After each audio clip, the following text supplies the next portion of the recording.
தற்போதைய அண்மை செய்தியை பார்த்து வருகிறோம். வங்கதேச முன்னாள் பிரதமர் ஷேக் ஹசீனாவுக்கு மரண தண்டனை விதிக்கப்பட்டிருக்கிறது. கடந்த ஆண்டு மாணவர்கள் கிளர்ச்சியின் போது வன்முறை வெடித்த வழக்கில் இதுபோன்ற ஒரு தீர்ப்பு வழங்கப்பட்டிருப்பதாக கூறப்படுகிறது. அது தொடர்பான அண்மை செய்தியை பார்த்து வருகிறோம்.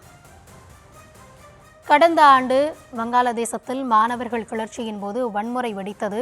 அதில் பலர் உயிரிழந்தனர். இது தொடர்பான வழக்கு அந்த நாட்டின் நீதிமன்றத்தில் விசாரணையில் இருந்தது. இந்த நிலையில் வங்கதேச முன்னாள் பிரதமர் ஷேக் ஹசீனாவுக்கு மரண தண்டனை அந்த வழக்கில் விதிக்கப்பட்டிருப்பதாக கூறப்படுகிறது.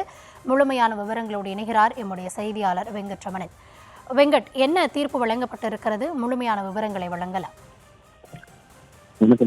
வங்கதேச முன்னாள் பிரதமர் ஷேக் ஹசீனா மீதான மனித உரிமை மீறல்கள் தொடர்பான வழக்கில் சர்வதேச குற்ற தீர்ப்பாயத்தின் தீர்ப்பு என்பது தற்பொழுது வாசிக்கப்பட்டு வருகிறது.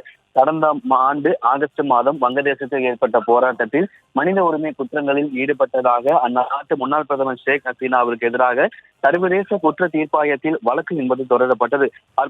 தற்போது இந்தியாவில் தஞ்சம் அடைந்துள்ள நிலையில அவருக்கு மரண தண்டனை விதிக்க வேண்டும் என வழக்கு விசாரணையின் போது வாதங்கள் முன்வைக்கப்பட்டது.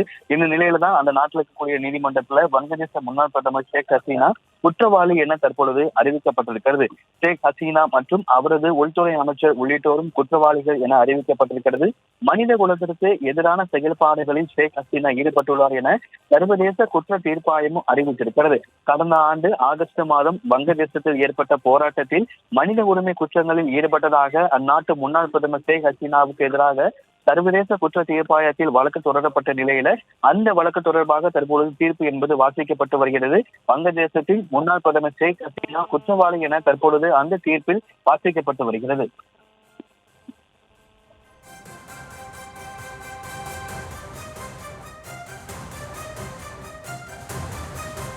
விவரங்களுக்கு நன்றி வெங்கட்.